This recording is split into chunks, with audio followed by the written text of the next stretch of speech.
This allows us to be proactive in our lives and not be reactive to everything because when you're reactive, you're not in charge.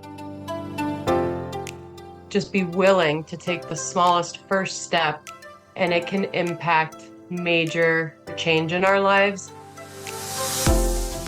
Hi, everybody, and welcome back to the ADHD Eavesdrop, where you can be a butterfly on the wall and listen in on my conversations. Today, we have Jen Kreiner back with us from Stone's Throw Coaching out in Montana. And as always, her details are down below in our detail information. If last time I talked to Jen, we talked about space, we're going to go to a higher level on how we can use it. We're going to talk about evaluating your capacity, inviting learning and acceptance and skill building into your life on a daily basis, accepting and learning from your ebbs and your flows and how to deal with those, and basically just curating a life with intention, including restorative practices.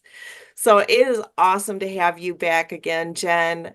Welcome. Thanks, Janine. I'm totally excited to be here and appreciate the invitation back on your podcast. So, Jen, last time you were here, we had a great conversation about space and using that time and space in our lives to emotionally regulate ourselves and things. And we touched a little bit on some more intentional reflection time and space usage. I think today we should dive in deeper because space is it's a pretty big place.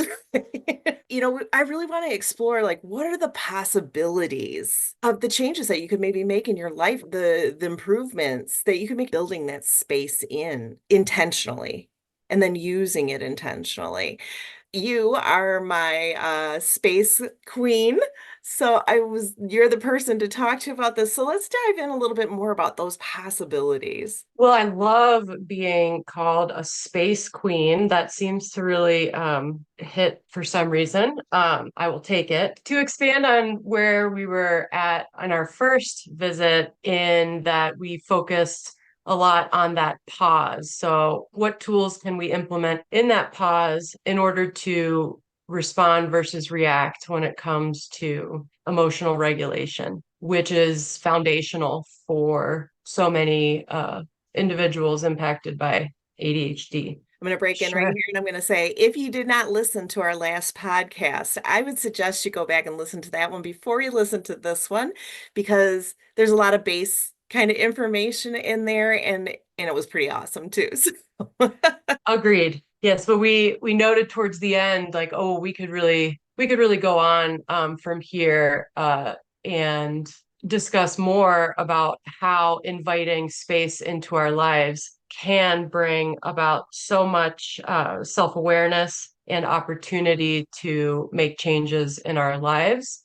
And personally, what I have seen is typical for us and for a lot of people that I work with is that it's a kind of go, go, go mentality, and then kind of shut down at the end of the day. And that just becomes like a cycle. So space isn't really something that we build into our day. It actually is something that's very uncomfortable.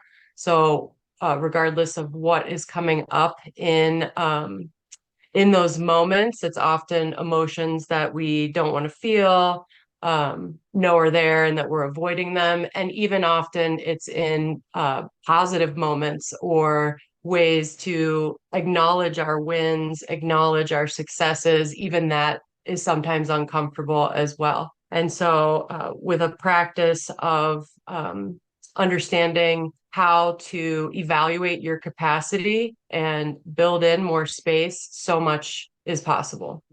Now you just said something really key right there in evaluating your capacity. Yes. Now, I know you can use space to build your capacity, but you use your space differently depending upon your capacity, right? Yes. And I would say often we are not the priority, period. Mhm. And so if there is time, that time isn't necessarily given to yourself. And learning to evaluate your capacity and delete things that are potentially non-essential at this season in your life enables you to have more time to give to yourself in learning, awareness, reflection, self-care in terms of what is restorative to you and what's restorative to your nervous system. And yeah, I would say typically what is accompanying individuals who put themselves or prioritize activities and time for themselves is a feeling of guilt or being selfish. And in the work of coaching, we work with clients to help them understand how that is a narrative that was handed to them, and often it's one that needs to be undone in order to move forward. Well, yeah, and I mean, I can see like the idea of, first of all, making time for yourself, because like it seems like we're always at the bottom of the priority list. Um, but not just making the time for ourselves, but just kind of sitting there and thinking, or, maybe writing some things down, but not actively doing something also kind of gives me a little feeling of anxiety, like using that space. I'm sitting here and it doesn't look like I'm doing anything, but I'm doing it in my head. So am I worried about looking like I'm doing something, or am I able to see this as an activity? Like rather than just sitting there and using your space, this is an activity in a way. It doesn't matter what I look like, right? Because I'm not trying to impress anybody else. I'm not doing this for anybody else. I'm not hoping that my husband will look at me and say, "Oh, it looks like she's doing something," right?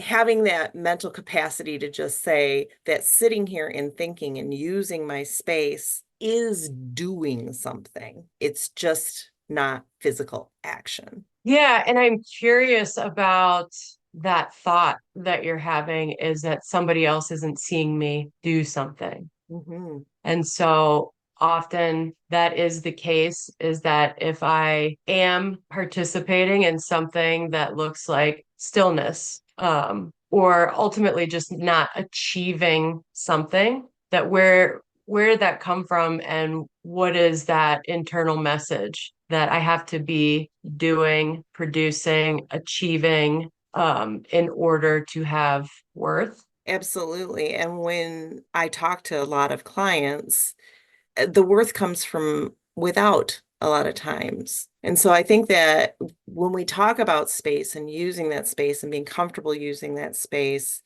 it also has to stem from the fact that you realize that you are worthy of dedicating that space to yourself, and that it doesn't matter. You don't need your worth from outside, your worth is inside. And so when you dive into that, and that kind of just demolishes that roadblock, right? Because it's like, this has nothing to do with what I look like. But I think a lot of people still feel like I have to look productive. You know, I'm trying to, oh, like say you work at Meijer, right? Or at a grocery store somewhere, right? And you've pretty much done everything you need to do, but you need to look busy. Right. And I think I think it's a barrier to people using that space because you're used to looking busy. Yeah, and it's when you invite that space in, it's curating, like very carefully deciding how it best suits you and for what needs you have right now. And so, the way that I have seen the possibilities be very fruitful is in the opportunity of learning about ADHD and that education where this is how my brain works, that I am able to then accept it because what we resist will constantly persist and we will stay stuck there. Mhm. So, as a foundation, inviting that level of understanding, which can then bring self compassion and grace, which are all a part of this journey for our clients in coaching as they start to make small changes that have big impacts in their lives. In your logo, you have the stone's throw, and you have the ripples that come out from the stone. And I just want you to talk a little bit about how this can start that ripple effect.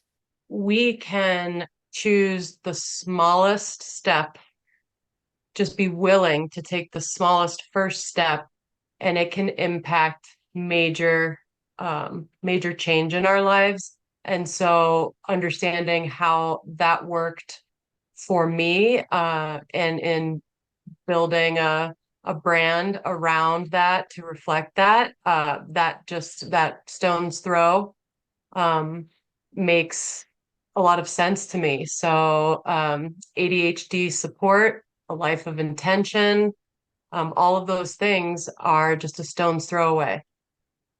I love that. And I'm starting to see like how this cycle, I feel like you need to use space to reach the point where you're ready to use space.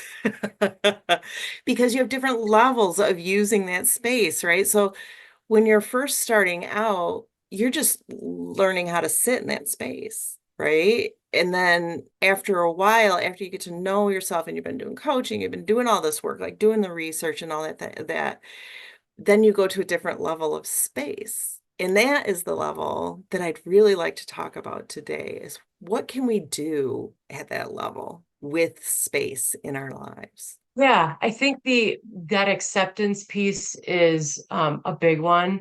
And a part of that is the idea of the ebb and flow. There's no possible way that the human experience is going to allow you to constantly be on a linear path of high productivity, high energy, and positive mood. That's just not realistic. So when I think about, a good or bad day, or how I used to think about a good or bad day, I now think of my days in ebb and flow terms. Like, was I flowing today? It was just natural, easy, being able to do the things, or was it an ebb? And often people feel like when they're in ebb, they should be able to be high energy. They should be achieving this level of joy, happiness, good feelings. But what if it's okay to just honor ourselves in the ebb? I can honor my productivity. I can honor that I feel good when I'm flowing. What does that look like if I build in acceptance to honor that ebb? And as a human, what do I need? So then again, it's turning inward when you have that experience to know, what do I need right now? What support do I need? What would be restorative for me, as opposed to spiraling out that I shouldn't feel this way. I'm thinking about when you're in that space. We've talked about a lot about space and how to use it, but I think probably a lot of people are still like, I don't totally understand what we're doing while we're using the space. What does it look like to use that space? I think, to take note, say you're at work and you're spinning your wheels and what should be happening isn't happening. It's been an unproductive day. And that kind of internal narrative starts to attack and criticize. And what that ultimately is doing is just that mental rumination drains us physically. So instead of going to that place, is having that self-awareness that this is starting, this is happening, I'm starting to talk to myself this way, but I'm just in an ebb right now. So what do I need to feel restorative? And then that goes to a conversation about, what is rest? What does true rest mean? And true rest is any restorative practice that is going to be different for everybody, any individual. It's almost like going through, what is, in the past or currently works for you to expend limited energy in an activity that you truly are enjoying. So it's not necessarily sleep. It could be a nap, but it's not necessarily sleep. But for ADHDers who are hyperactive, like, our bodies don't really want to stop. It could be in that moment at work, I can make a choice. I can sit here and beat myself up and pressure myself into working, which we know that that just increases procrastination and we won't do anything. Or I can honor that ebb state and recognize that I just want to go take a 10-minute walk around a couple blocks and get some blood flowing and have maybe just like a walking state of meditation that is not, intentionally not telling me that I should be back at my desk, I should be doing this, I need to get started on this. All of those thoughts are going to drain us mentally. All of those mental thoughts are going to drain us physically. And so, that is an option. And a cup of tea. You know, it's going to be different for everybody. And what it's almost like a dopa menu in that moment, having a list of things that you've come up with that makes sense for you to feel kind of like rebounded. I know we were talking about artistic outlets. Perhaps you take a half an hour to recognize that it's okay to have flexibility within your day to drip in something that isn't achieving. But it puts you more in a state of being than doing. So I have an example of a time that I used my space. I usually made a video about it, but it kind of brings out like how you can use that right in that moment. It didn't take long, but I did stop and use the space because I was spinning out of control. I was like, I had all these things that I needed to get done in the next 10 minutes, and I was going willy-nilly all over the place. And honestly, I thought of you and I thought, use your space, Janine, use your space. And so I stopped and like had a conversation with myself, some good self-talk. I said, okay, what's happening here? I need to slow down and look at what I need to do. Am I doing it in the best way I possibly can? Actually, I'm slowing myself down because I'm running around willy-nilly and I'm not being as productive and as quick as I could be. Just taking that and then reflecting on that, right? And saying, okay, this is where I'm at. I was able to slow myself down, get myself centered again. And what I see in using space is what is oftentimes wrong in our society is that everybody's reactive, right? And with the using the space intentionally like that, I became proactive. I went from being a victim of my circumstance in this moment to being the person who was in charge of that moment. Love that. Yeah. Just taking into your hands what you can control when things are seemingly spinning out of control. And often those anxious thoughts are going to land in a spot that is not within our control. And so that is a beautiful way to also understand that often there is like an emotional component to when we find ourselves dipped into that ebb, and to give attention and acknowledge. And even if it's not in the moment of when something happened, those experiences can be cumulative. They are cumulative. And so let's say in the workplace, you have 2 to 3 interactions during the day, an email that you sensed a tone from somebody, an interaction with a colleague where you didn't set a boundary on your time and then they just talked at you at the water cooler, way past the amount of time you had to give to them. Your boss gives you feedback that doesn't necessarily land very well. So all of these experiences are cumulative.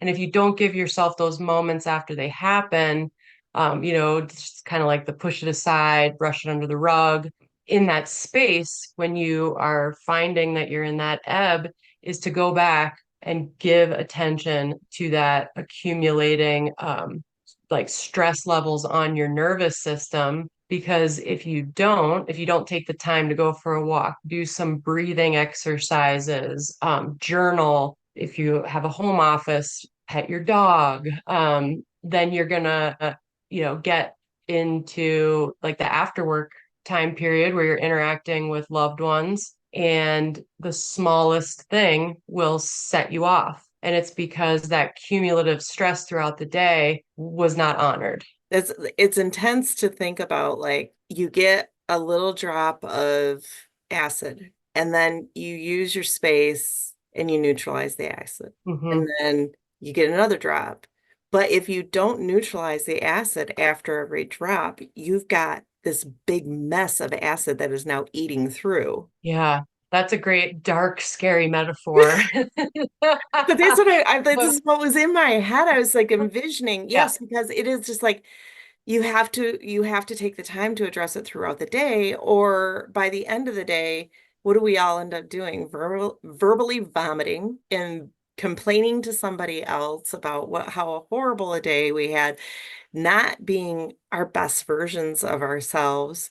There's so many negative things that I can see from not taking that space that it's hard to deny the positives that go with it. Yeah, and that's a great point. It's like an opportunity to validate to yourself that those experiences were hard. That would be hard for anybody that doesn't feel good. And then you can give yourself compassion. So then you're not constantly looking to take validation from an external source. But in terms of metaphors, I always share with clients that I feel like it's like every stress incident is like a scoop of baking soda into our plaster of Paris volcano that we made in fifth grade.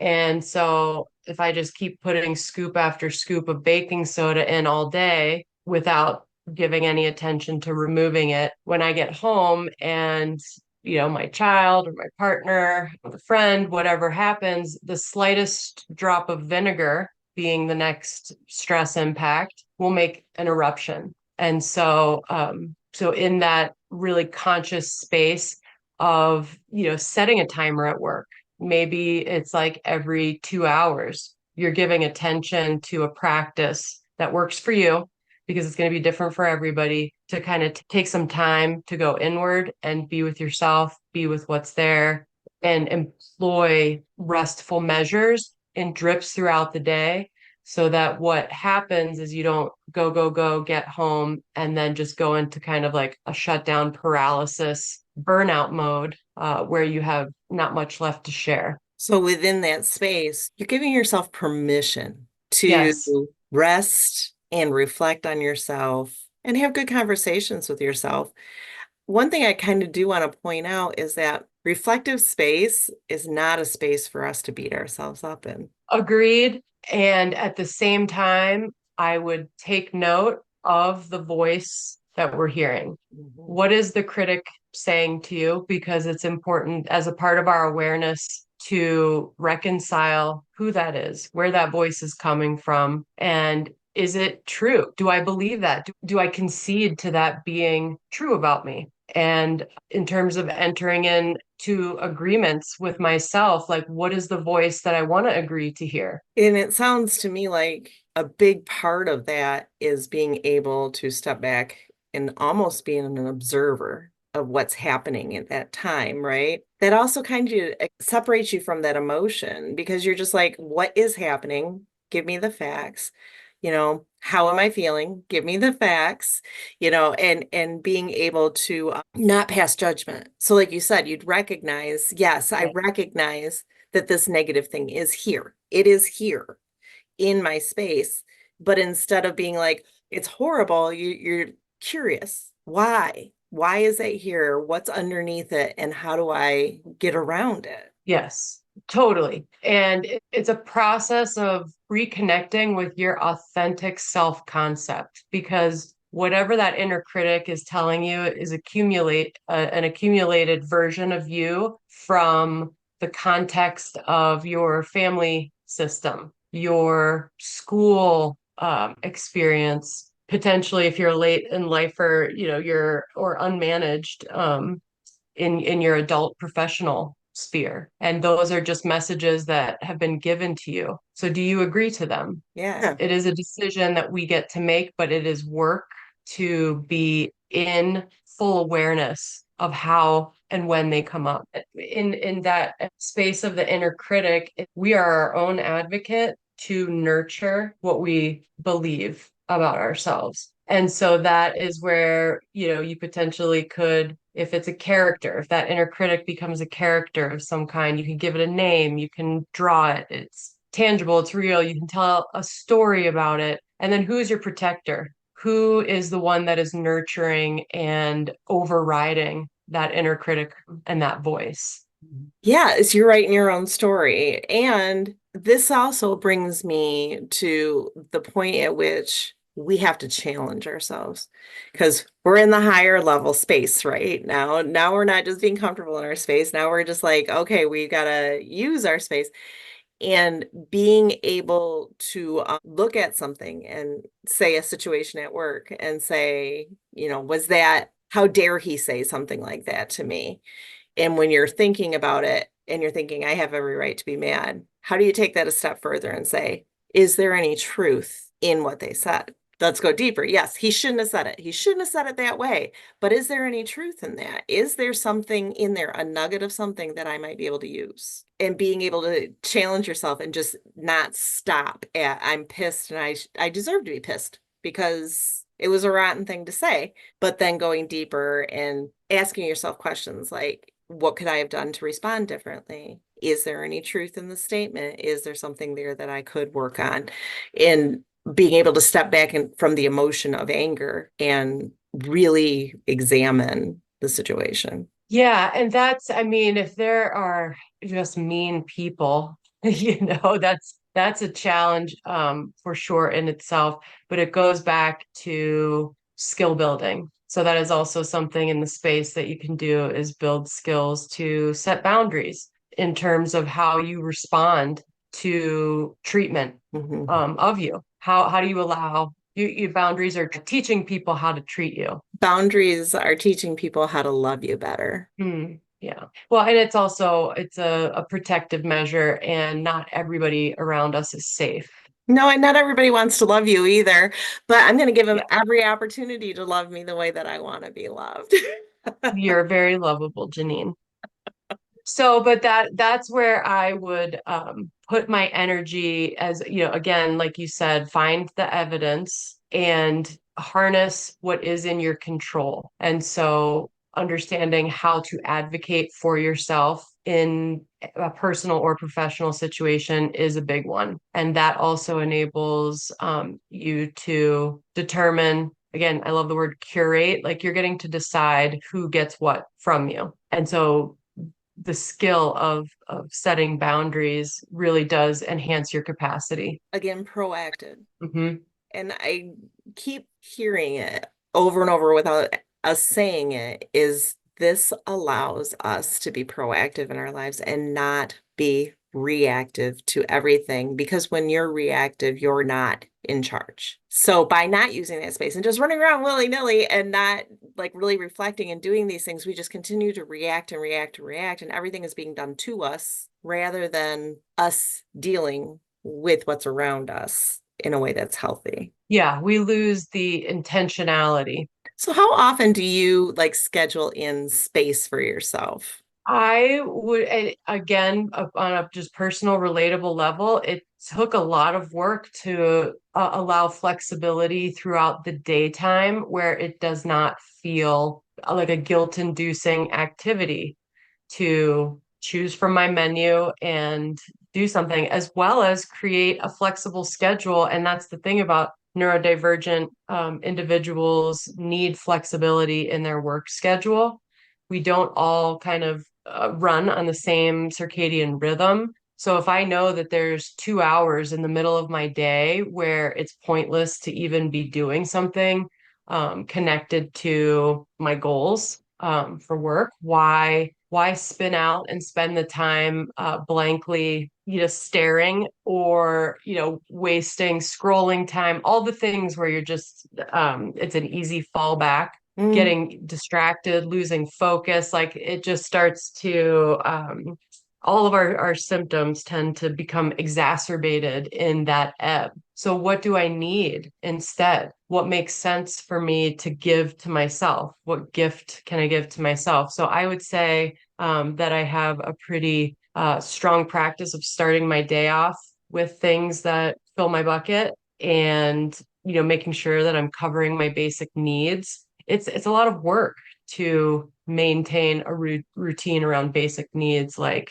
sleep, nutrition, getting outside. I try to be physical, but I do it in a way that is fun for me, not forced. And so I would say I kind of sandwich my day with things that fill my bucket. And then in the middle of it, I allow for 20 minutes here and there to go do something, or sometimes a 2 hour block where I'm choosing, I'm just going to give it in the context of family, is that if my daughter comes home from school in the middle of my work day, I would rather take that 2 hours to have, which I believe connection is a part of rest, easy connection to spend time with my daughter before my last few hours of work in the day. And it has made a huge difference. So When you talk about using that, because it's restful, it's regenerative for you. When you're spending time with your daughter, and the only reason I ask you this is because I know a lot of times people get really hung up on defining what exactly they're looking at. And so, would you define that as using your space, that time that you spend with your daughter? Absolutely. Yep. I step away from everything that is, potentially feeling like pressure, and I give myself a snack. We have a snack together. We talk about what's been going on. We play ping pong. Yeah, it's easy. It should be easy and restorative. It Okay, doesn't have to so be laying down. Yeah, well, we've talked a lot about like using it to really reflect on what's happening in our lives and move our lives forward. But now I feel like we're in a whole different realm also with you don't actually have to be sitting and reflecting during that time, but you are still filling yourself during that time. Yeah, I think in the initial evaluation of capacity and building in space is what you're doing is learning about yourself and what you need. And so a part of learning about what you need is learning how you define restorative practices for yourself and then inviting into that space that you've created those restorative practices. Think you kind of narrowed it down when you said it's work. It's not like I scheduled 10 minutes into my day to sit and think. That's probably not going to get us as many results as maybe some of the other things that we're talking about, like using that space to rejuvenate ourselves and unfocus from the stress in our life, right? And focus on how to build ourselves. Yeah, but I think we can't ignore stress. And so, and maybe that's an attachment or a link or something is like a list of ideas for 10-minute drips of space into your day. And so when it's related to stress, you can do breathing practices. Quick breathing practices really allows us to not have to articulate something, but it's just moving that energy out that has accumulated in our bodies.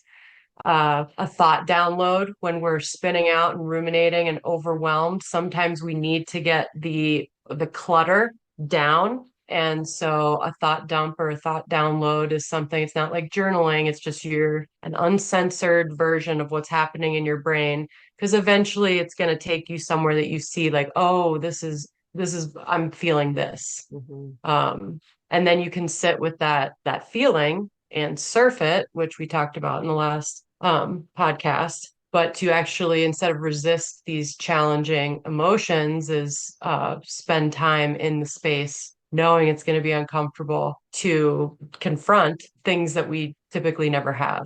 And I know that I build it in my day. It's not like I put a timer or anything. And some people maybe would need to just to remember to do it. But throughout my day, like if I get off a meeting, when I get off a meeting, I generally take a few minutes to just sit and breathe, process what happened in the meeting, check where I am right now. And I think that's really important is like that check in and how am I feeling? Is my dopamine where it needs to be, or do I need to give myself a dopamine hit before I continue with my day? Do I need to pour into my cup before I continue to pour out? And so oftentimes I'll be like, you know what? I need to get up. I need to get up and walk around, or I need to go do something else, go outside. A lot of times I'll go outside, just walk down the driveway and walk back, but I'm not where I would like myself to be right now. So what do I need to do to get there so that I have a better afternoon or a better, whatever. Yeah, and I like that point about, routine is important. We often will hold a routine for a while and then let it go and then question ourselves about why we let it go. And it's, if we learn about our brains, we need novelty. So while we like structure and structure is supportive to us, we need things to be a little different. So that idea of within your habits, habit stacking, connecting something that you do every day with like you said, the menu, what do I need right now? And so it's going to be a novel addition, but it's always stacked together with something that's automatically happening in your day. Yeah. And then it takes you to a new dimension because again, you put yourself back in control rather than being, I'm overwhelmed, I'm sad, this is the way I feel and I'm going to sit in this.